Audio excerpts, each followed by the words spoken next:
नमस्कार, आप करेंगे एक बड़ी खबर के साथ। बड़ी खबर, बड़ी जानकारी सीएम धामी के यूपी दौरे को लेकर सामने है। सीएम धामी का आज यूपी दौरा प्रस्तावित है। बदायूं के दौरे पर रहेंगे मुख्यमंत्री पुष्कर सिंह धामी। दोपहर 1 बजे चुनावी रोड शो करते नजर आएंगे। बिरुआबाड़ी मंदिर से परशुराम चौक तक उनका रोड शो प्रस्तावित है। यह बड़ी खबर, बड़ी जानकारी। लोकसभा चुनावों के मद्देनजर प्रचार प्रसार के लिए उत्तर प्रदेश के दौरे पर हैं सीएम धामी। आज उनका उत्तर प्रदेश का दौरा प्रस्तावित है।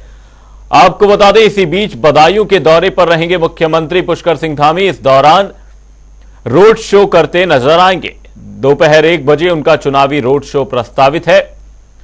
दुर्विजय सिंह शाक्य के समर्थन में रोड शो करते पुष्कर सिंह धामी नजर आएंगे। सीएम धामी का यूपी दौरा आज के लिए प्रस्तावित है। यह बड़ी खबर, बड़ी जानकारी आपको बता रहे। बदायूं के दौरे पर रहेंगे मुख्यमंत्री पुष्कर सिंह धामी। इस दौरान रोड शो करते नजर आएंगे। दुर्विजय सिंह शाक्य के समर्थन में यह रोड शो प्रस्तावित है। दोपहर 1 बजे चुनावी रोड शो करते उत्तराखंड के मुख्यमंत्री पुष्कर सिंह धामी नजर आएंगे। बदायूं सीट पर मुकाबला बेहद दिलचस्प है। दुर्विजय सिंह शाक्य और साथ ही आदित्य यादव के बीच मुकाबला देखा जाना है। इस दिलचस्प मुकाबले के मद्देनजर अब चुनावी बिगुल फूंकने के लिए पुष्कर सिंह धामी बदायूं के दौरे पर हैं। दुर्विजय सिंह शाक्य के समर्थन में चुनावी रोड शो करते नजर आएंगे। दोपहर 1 बजे से यह रोड शो शुरू होता नजर आएगा। बदायूं के दौरे पर रहेंगे मुख्यमंत्री पुष्कर सिंह धामी। यह बड़ी खबर, बड़ी जानकारी। दोपहर 1 बजे चुनावी रोड शो करते नजर आएंगे। बदायूं से हमारे सहयोगी अवधेश मिश्रा तमाम जानकारी के साथ हमारे साथ जुड़े हुए। अवधेश, उत्तराखंड के मुख्यमंत्री पुष्कर सिंह धामी बदायूं के दौरे पर रहने वाले, किस तरह की तैयारियां देख पा रहे हैं और साथ ही क्या कुछ अपडेट है सीएम पुष्कर सिंह धामी के बदायूं दौरे को लेकर? जी बिल्कुल अमन, आपको बता दूं, बदायूं में उत्तराखंड के मुख्यमंत्री पुष्कर सिंह धामी लगभग 1 बजे बदायूं पहुंचेंगे और रोड शो करेंगे, और जिसमें जो है भाजपा के प्रत्याशी हैं दुर्विजय सिंह शाक्य, उनके समर्थन में जनता से वोट की भी अपील करेंगे। अमन, आपको और बता दूं मैं, सुरक्षा व्यवस्था की अगर बात की जाए तो पुलिस प्रशासन की तरफ से सुरक्षा व्यवस्था के कड़े इंतजाम किए गए हैं, और साथ ही साथ पुलिस प्रशासन जो है वो लगातार भ्रमण कर सुरक्षा व्यवस्था का जायजा ले रहा है। साथ ही साथ आपको एक बात और बता चले, क्योंकि आज शाम को चुनाव प्रचार जो है वो थम जाएगा, जिसके लेकर आज जो है पुष्कर सिंह धामी बदायूं के प्रत्याशी को जिताने के लिए रोड शो करेंगे। आपको बताते चले, बीजेपी ने अपनी जो है लगातार जो है दम झोंक दी है अपने प्रत्याशी को जिताने के लिए, और लगातार बड़े बड़े नेता जो है वो आ रहे हैं और चुनाव जिताने के लिए जनता से अपील कर रहे हैं। जी अमन, साथ ही अवधेश, बदायूं की सीट को लेकर मुकाबला इतना दिलचस्प क्यों हो जाता है? क्योंकि एक और दुर्विजय सिंह शाक्य हैं, वही दूसरी ओर सपा के प्रत्याशी, दोनों के बीच एक टफ कंपटीशन बताया जा रहा है। किस तरह का मुकाबला देखा जा रहा है बदायूं सीट पर?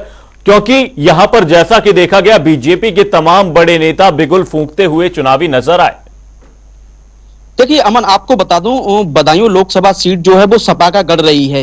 पिछली बार बीजेपी ने धर्मेंद्र यादव को संघमित्रा मौर्य ने हराया था। उसी क्रम में इस बार भी जो है बीजेपी जो है लगातार अपने प्रत्याशी को जिताने के लिए चुनाव में दमखम लगा रही है, और बड़े बड़े दिग्गज जो है वो बदायूं पहुंचे हैं और उन्होंने चुनावी जनसभाओं को संबोधित किया है और अपने प्रत्याशी को जिताने के लिए लगातार प्रयास कर रहे हैं। जी अमन, साथ ही अवधेश, आपसे जानना चाहूंगा, यहां पर प्रत्याशी में एक तरीके से देखा जाए तो बदलाव देखा गया। बीजेपी की ओर से संघमित्रा को हटाकर दुर्विजय सिंह पर यहां पर दांव खेला गया। क्या कुछ कारण रहे कि संघमित्रा पर इस बार भरोसा न जताकर दुर्विजय सिंह पर भरोसा जताया गया, और दुर्विजय की कितनी जमीन मजबूत है बदायूं में? देखिए, कहीं ना कहीं अगर माना जाए तो समाजवादी पार्टी ने आदित्य यादव को, जो शिवपाल के बेटे हैं, उन्हें चुनाव मैदान में उतारा है, और भाजपा ने उसी को देखते हुए जो है इस बार संघमित्रा मौर्य को चुनाव में टिकट न देकर दुर्विजय सिंह शाक्य को टिकट दिया है, जिससे कि सीट जीतने में कोई भी दिक्कत ना हो। जिसको लेकर जो दोनों पार्टी जो है वो लगातार जो है आमने सामने की टक्कर बनी हुई है, और दोनों ही लगातार दोनों के प्रत्याशियों के जो बड़े बड़े नेता हैं वो एक दूसरे को जिताने के लिए अपने अलग अलग अंदाज में रोड शो कर रहे हैं और चुनावी जनसभाओं को संबोधित कर रहे हैं। बदायूं के दौरे पर रहेंगे मुख्यमंत्री पुष्कर सिंह धामी, रोड शो करते हुए नजर आएंगे। बहुत बहुत धन्यवाद अवधेश जी तमाम जानकारी के लिए। दोपहर 1 बजे से चुनावी रोड शो शुरू होता नजर आएगा। दुर्विजय सिंह शाक्य के समर्थन में CM Pushkar Singh Dhami road show करते नजर आएंगे। आगामी 10 मई से उत्तराखंड में 4 धाम यात्रा शुरू होने जा रही है। ऐसे में यात्रियों को कुछ परेशानी ना हो, इसके लिए तमाम संगठन जुड़े हुए हैं। वहीं देहरादून में बाबा केदारनाथ की डोली यात्रा के साथ मुख्य सेवक चलेंगे। आज से 10 मई तक यात्रियों के लिए भंडारे की व्यवस्था की जाएगी। मुख्यमंत्री आवास से 300 सेवादारों की टीम को मुख्यमंत्री पुष्कर सिंह धामी हरी झंडी दिखाकर रवाना करते नजर आए। सीएम धामी ने इस दौरान एक्स पर पोस्ट भी किया।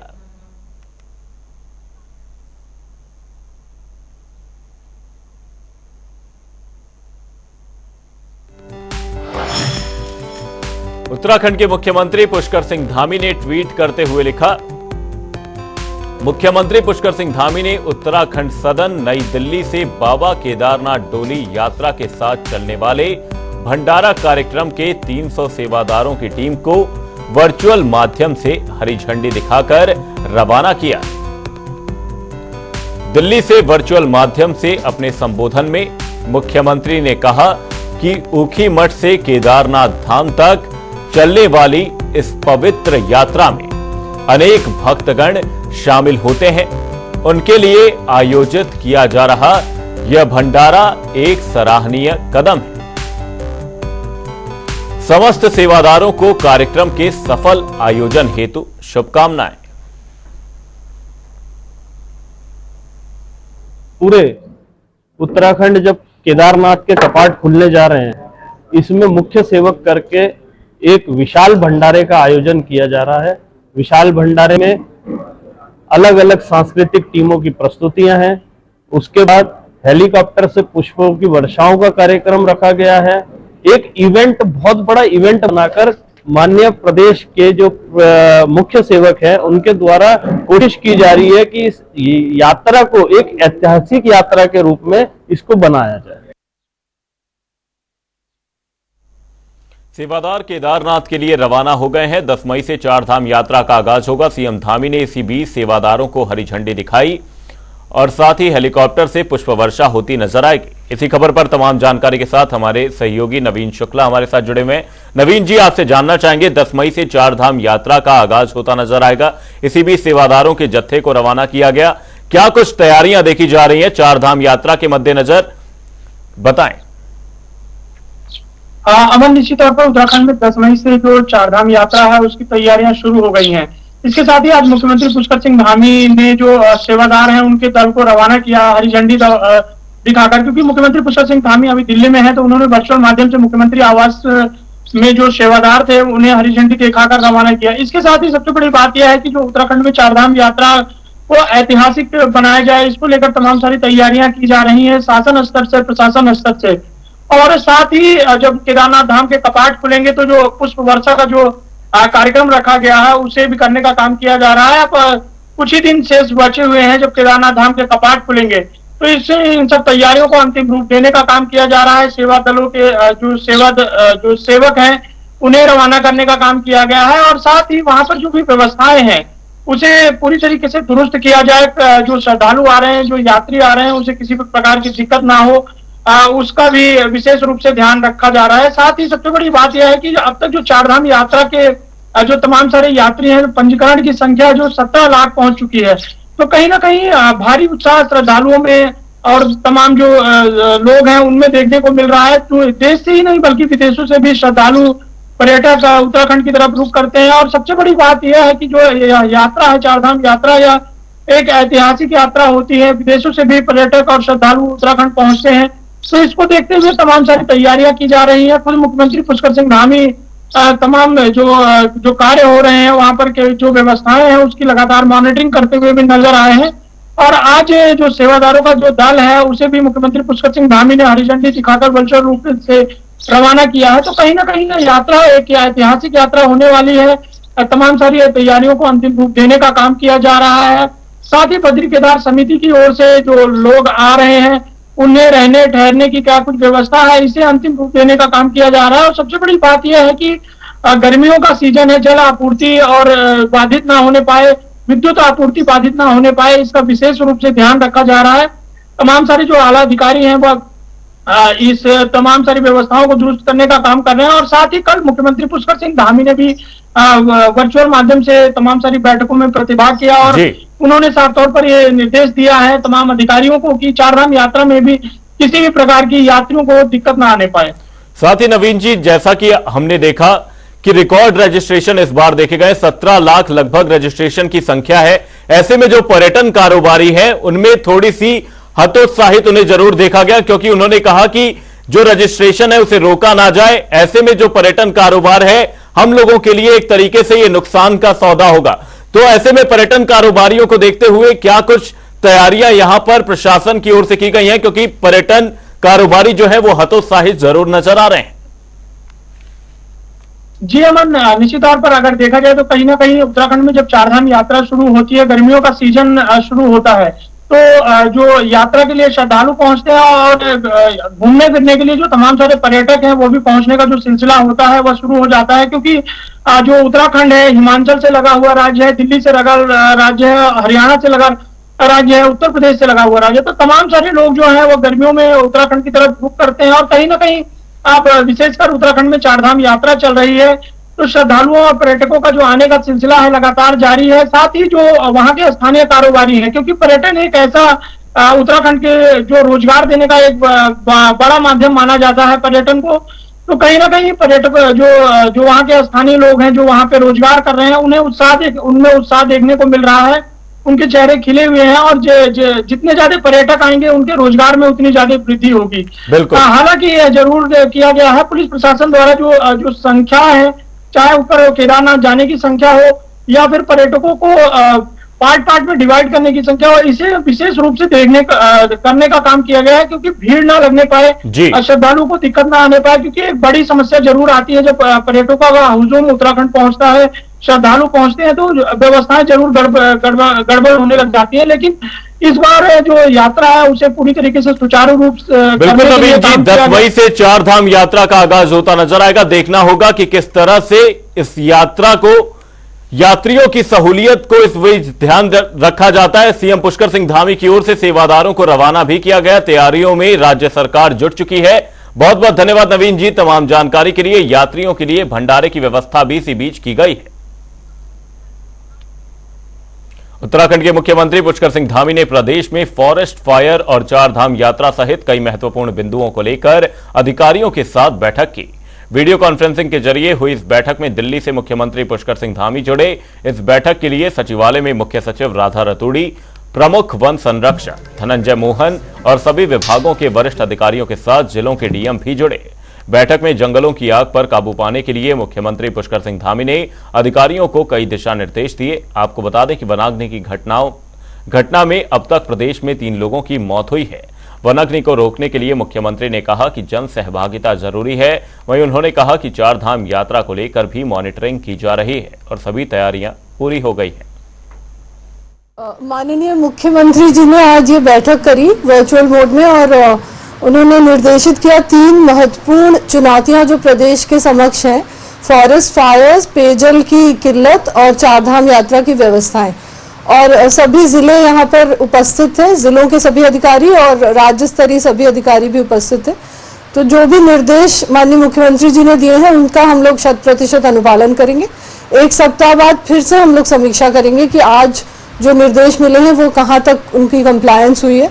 फॉरेस्ट फायर्स के लिए सभी लोग मिल के काम करेंगे। जन जागरूकता पे विशेष ध्यान दिया जाएगा, क्योंकि लोग जो आग लगाते हैं पिरूल में या खेत की पराली में, उसी से जंगल में आग फैलती है। तो आप सभी के माध्यम से मेरा अनुरोध है सभी निवासियों से उत्तराखंड के कि कोई भी आग ना लगाए। इस समय कोई भी आग की एक चिंगारी होती है तो बहुत तेजी से जंगल में फैलती है। देखिए, बहुत अलर्ट्स आ रहे हैं इस समय क्योंकि बारिश बिल्कुल नहीं हो पा रही है, लेकिन हमारी टीमें लगातार लगी हुई हैं और जैसे कल जितने भी फायर अलर्ट्स थे उनको सबको नियंत्रित कर दिया गया है।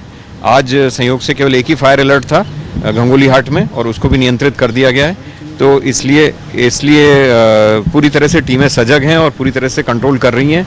लेकिन क्षेत्र की विषमता की वजह से कई बार कंट्रोल करने में कई घंटे लग जाते हैं, 5-6 घंटे भी लग जाते हैं अगर क्षेत्र बहुत विषम है। लेकिन प्रायः हम लोग 2-3 घंटे में हर फायर को कंट्रोल कर ले रहे हैं।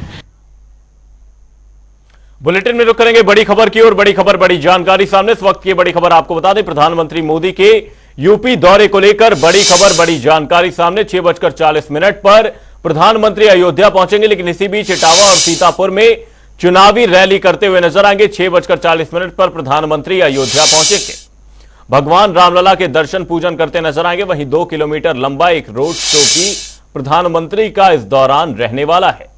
यह बड़ी खबर, बड़ी जानकारी प्रधानमंत्री मोदी के यूपी दौरे को लेकर। प्रधानमंत्री मोदी 2 दिवसीय यूपी दौरे पर हैं।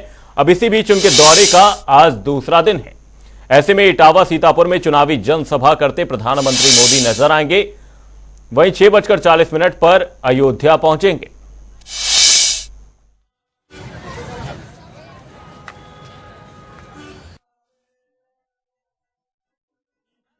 बहुत अच्छी बात है, प्रधानमंत्री जी आ रहे हैं और प्राण प्रतिष्ठा के बाद ये प्रथम बार आ रहे हैं और साथ साथ चुनाव का माहौल चल रहा है।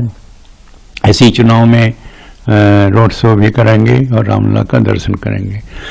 रामलला के दर्शन में जो भी इनके सम्मान होता है उस प्रकार से दर्शन के अवधि में इनके सम्मान किया जाएगा और साथ ही साथ शुभकामनाएं, शुभ आशीर्वाद दिया जाएगा कि रामलला के कृपा बनी रहे और इनके जो जिस उद्देश्य से यहाँ आए हैं वो उद्देश्य पूर्ति हो और साथ साथ इनके जो रोड शो करेंगे वो भी जिस उद्देश्य से कर रहे हैं उसकी पूर्ति हो। इस प्रकार से उनकी शुभकामनाएं और दिया जाए। सबसे प्रथम दर्शन करेंगे, दर्शन के बाद तो रोड शो करेंगे। रोड शो सुग्रीव किला से प्रारंभ होकर के और लता चौक तक जाएगा और इसी बीच में अयोध्या के जो संत महंत और जो भी राम भक्त हैं वो साथ में रहेंगे और इस प्रकार जो उनका स्वागत और सम्मान होगा बहुत अच्छी बात है। मेरा 87 साल का उम्र हो गया, लेकिन 87 साल की उम्र में कोई मुख्यमंत्री यहाँ नहीं आया। आज भाग्य है अयोध्या की, राम जी आए तो प्रधानमंत्री भी आते हैं, राज्यपाल भी आते हैं, राष्ट्रपति भी आते हैं। सारी हस्तियाँ देश विदेश की हमारे अयोध्या में आ रही हैं। ये राम जी का भाग्य है कि सारे विश्व के हैं और सारा विश्व एकत्रित हो रहा है। इसके लिए भगवान को धन्यवाद है, मोदी जी को धन्यवाद है, पत्रकार भैया को धन्यवाद है। ऐसा सुंदर प्रश्न किए यहाँ की व्यवस्था को देखकर कि मैं बहुत प्रसन्न हुआ और धन्यवाद देता हूँ। आज देश के प्रधानमंत्री सबसे पहले तो अयोध्या में भगवान राम के चरण में आ रहे हैं और 5वीं बार में आ रहे हैं। सबसे तो खुशी की बात यह है, कोई भी प्रधानमंत्री अभी तक 5 बार नहीं आए, एक बार भी नहीं आए होंगे। ये पहला प्रधानमंत्री अयोध्या में 5 बार अयोध्या में जो है भगवान राम के चरण में आ रहे हैं और यहाँ से उनका जी सारे चुनाव का संकनात है। अयोध्या में बहुत पूरी राममयी है, पूरी खुशी उत्साह मना हुआ है, पूरी गेट रामलला का सजा हुआ है, पूरी अयोध्या सजा हुआ है फूलों से और जगह जगह पर उनके जो है आरती भी होगा, जगह जगह पर घड़ी घंटे बजेंगे। उनके स्वागत के लिए पूरे 5 विधानसभा के, अयोध्या जिले के सभी विधानसभा के कार्यकर्ता भी स्वागत करेंगे, संत महंत भी स्वागत करेंगे, राम भक्त लोग भी स्वागत करेंगे। देखिए जी, राम जहाँ तक मोदी जी की बात है, ये दौरा उनके लिए बहुत ज़रूरी भी था और हम लोगों के लिए भी बहुत ज़रूरी है, जनता के लिए, क्योंकि मोदी जी ने ये सौगात जो देश को दी है ना, ये हमारे लिए सदियों सदियों तक अमूल्य धरोहर है ये देश की। और हम मोदी जी को कामना करते हैं कि मोदी जी इस बार भी आएँ और जो उनका नारा है अब की बार 400 पार, वो पूरा हो जाए। हालांकि प्रधानमंत्री जी से तो मिलना हर कोई चाहता है, लेकिन अयोध्या वासी मैं देख रहा हूँ कि बहुत उत्साहित है प्रधानमंत्री के इस आज के रोड शो से, बहुत उत्साहित है।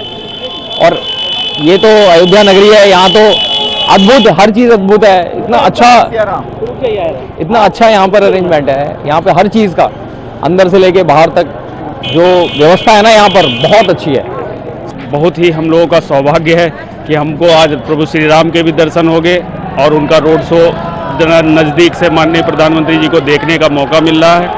तो हम सभी पूरे देशवासी मोदी जी को बहुत बहुत धन्यवाद दे रहे हैं। ये पहले हम 14 साल पहले यहाँ पर पढ़ते थे, BSc एग्रीकल्चर करते थे, तो ये अयोध्या इतनी गंदी, इतने ये सब जितनी दुकानें आप देख रहे हैं ये सब ऐसा नहीं था। यहाँ पर बहुत टूटी फूटी दुकानें टाइप की थी, ये सड़कें ऐसी नहीं थी, सिंगल सड़कें थी, बहुत उसमें गड्ढे रहते थे। आज ये सब प्रधानमंत्री जी की, माननीय मोदी जी की देन है। इसी बीच तमाम जानकारी के साथ हमारे सहयोगी BS लाठी अयोध्या से हमारे साथ जुड़ गए हैं। BS लाठी जी, आपसे जानना चाहेंगे, प्रधानमंत्री मोदी अयोध्या दौरे पर आने वाले हैं, किस तरह की तैयारियां देख रहे हैं और कैसा रहेगा पूरा कार्यक्रम? देखो अमन, मैं सरयू तट पे यहाँ नया घाट पुलिस चौकी है, यहाँ पे खड़ा हूँ और मैं आपको दिखाऊंगा। अगर अमन आप कहोगे तो हमारे यहाँ पे जो एडीजी जोन है, हम उनसे भी बात करने की, अगर आप कहोगे तो उनसे भी बात करने की कोशिश करेंगे कि किस तरीके से सुरक्षा व्यवस्था के व्यापक इंतजाम किए गए हैं। जो रही बात सीएम के पहुंचने की, तो 6:40 पे पीएम नरेंद्र मोदी महर्षि वाल्मीकि अंतर्राष्ट्रीय एयरपोर्ट पे पहुंचेंगे और 7 बजे रामलला के दरबार में रहेंगे। 15 मिनट वो पूजा और भगवान रामलला के दरबार में गर्भगृह में जाएंगे, दर्शन पूजा आरती भी करेंगे और फिर वहां से निकल करके 7:20 पे निकलेंगे और रामपथ पे आएंगे सुग्रीव किला के पास। फिर वो वहां से रोड शो करेंगे। जो 1 घंटे का पूरा जो रोड शो है, उसका जो पूरा खाका आप देख रहे हो, ये पुलिसिंग, ये जो बैरिकेटिंग, तो पूरी तरीके से बैरिकेटिंग की गई है। एसपी जी स्वयं यहाँ मौके पर और जिस तरीके से सुरक्षा व्यवस्था का खाका खींचा गया है, और यहाँ पे जो तमाम अधिकारी हैं, अमन में मेरे साथ ये डीजी जोन साहब हैं, मैं उनसे भी बात करने की कोशिश करूंगा, है हमारे साथ, हम करेंगे बात। सर, किस तरीके से सर सुरक्षा व्यवस्था की यहाँ पे माननीय प्रधानमंत्री जी के भ्रमण के दृष्टिगत तमाम तरह की सुरक्षा व्यवस्था की गई है। जो भी उनका एक प्रोटोकॉल होता है लोगों के हिसाब से, वो सारी व्यवस्था यहाँ पे की गई है। साथ ही साथ जो भी हमारे श्रद्धालुगण आ रहे हैं, उनको किसी प्रकार की असुविधा न हो, उनका दर्शन राम मंदिर का या अन्य जगह का अनवरत चलता रहे, उसके लिए भी व्यवस्था की गई है।